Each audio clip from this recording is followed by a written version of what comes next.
NDMA نے شمالی علاقہ جات میں شدید برف باری کا الرٹ جاری کر دیا ہے۔ مغربی ہواؤں کے نئے سلسلے کی آمد کے باعث گلگت بلتستان، بالائی خیبر پختونخوا اور آزاد کشمیر میں شدید بارش اور برف باری متوقع ہے۔ شدید برف باری کے باعث سڑکوں پر پھسلن، عارضی بندش اور حد نگاہ میں کمی کا خدشہ ہے۔ پہاڑی علاقوں میں برفانی تودے، لینڈ سلائیڈنگ اور پھسلن کا خطرہ بڑھ گیا۔ 20 تا 23 جنوری کے دوران پنجاب، سندھ اور بلوچستان کے متعدد علاقوں میں بھی بارش کا امکان ہے۔ ممکنہ موسمی صورتحال کے دوران بجلی کی فراہمی متاثر ہونے کا خدشہ ہے۔ NDMA نے شمالی علاقہ جات میں شدید برف باری کا الرٹ جاری کر دیا۔ مغربی ہواؤں کے نئے سلسلے کی آمد کے بعد گلگت بلتستان، بالائی خیبر پختونخوا اور آزاد کشمیر میں شدید بارش اور برف باری متوقع ہے۔ شدید برف باری کے باعث سڑکوں پر پھسلن، عارضی بندش اور حد نگاہ میں کمی کا خدشہ۔ پہاڑی علاقوں میں برفانی تودے، لینڈ سلائیڈنگ اور پھسلن کا خطرہ بڑھ گیا۔ 20 تا 23 جنوری کے دوران پنجاب، سندھ اور بلوچستان کے متعدد علاقوں میں بھی بارش کا امکان ہے۔ ممکنہ موسمی صورتحال کے دوران بجلی کی فراہمی متاثر ہونے کا خدشہ ہے۔ آپ کو بتائیں رانا جواد ہمارے ساتھ موجود ہیں، ماہر وبائی امراض ہمارے ساتھ موجود ہیں رانا جواد صاحب۔ رانا صاحب بہت شکریہ آپ کے وقت کا، 92 نیوز کو وقت دینے کے لیے۔ سر بتائیے گا، NDMA نے شمالی علاقہ جات میں شدید برف باری کا الرٹ بھی جاری کر دیا ہے، اور دوسری جانب ہم دیکھ رہے ہیں کہ اس موسم کی وجہ سے مختلف وبائیں جو ہیں وہ جنم لے رہی ہیں، کیا کہیں گے اس متعلق؟ جی بہت شکریہ۔ جی بالکل، موسموں کی جو شدت ہوتی ہے وہ انسانی جسم کے لیے اچھی نہیں ہوتی۔ وہ شدید گرمی ہو یا شدید سردی ہو، تو دونوں ہی موسم ایسے ہیں جس کے اندر بچے اور گھروں کے بزرگ خطرے میں ہوتے ہیں۔ تو ان کو کیونکہ یہ سردی کا موسم ہے اور شدید سردی کی وارننگ دی گئی ہے، تو ان کو کوشش یہ چاہیے کہ اپنے آپ کو گرم رکھے اور اس کے لیے مناسب کپڑے پہنے ہوں، اور بزرگ خاص طور پہ اپنے سینے کو ہمیشہ گرم رکھے اور اپنے سر کو کور کرے۔ اسی طرح بچوں کو کے اندر بھی ان کے سینے کو گرم رکھنا ہے، اور آپ نے ان کے سر کو گرم رکھنا ہے ٹوپی وغیرہ پہن کے، کیونکہ زیادہ تر جو آپ کی باڈی کا ہیٹ لوز ہوتی ہے وہ ان جگہوں سے آپ کے سر سے 20% تک ہو جاتی ہے۔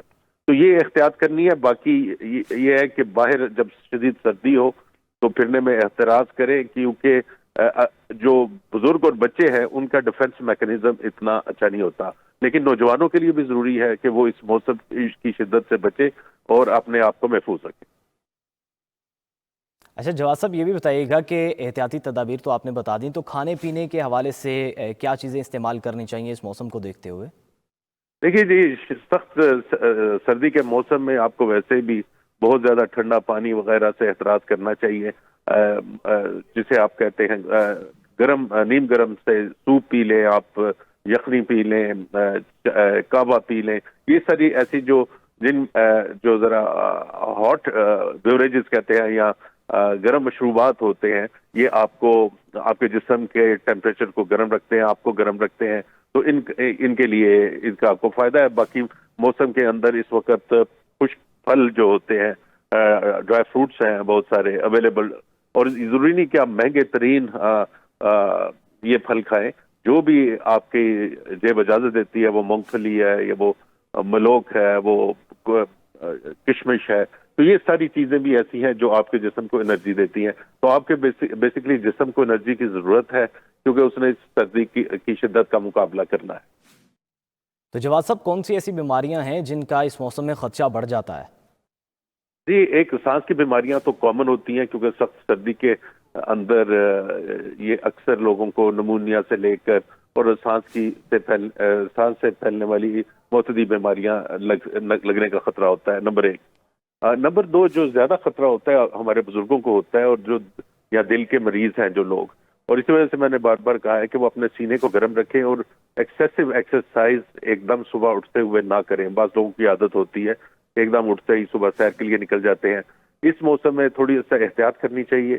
آپ کو پہلے اپنے جسم کو وارم اپ کرنا چاہیے، گھر کے اندر ہی وہ چائے پی کے گرم کر لیں، اس کے بعد اپنے آپ کو مکمل گرم کر کے پھر آپ گھر سے باہر نکلیں۔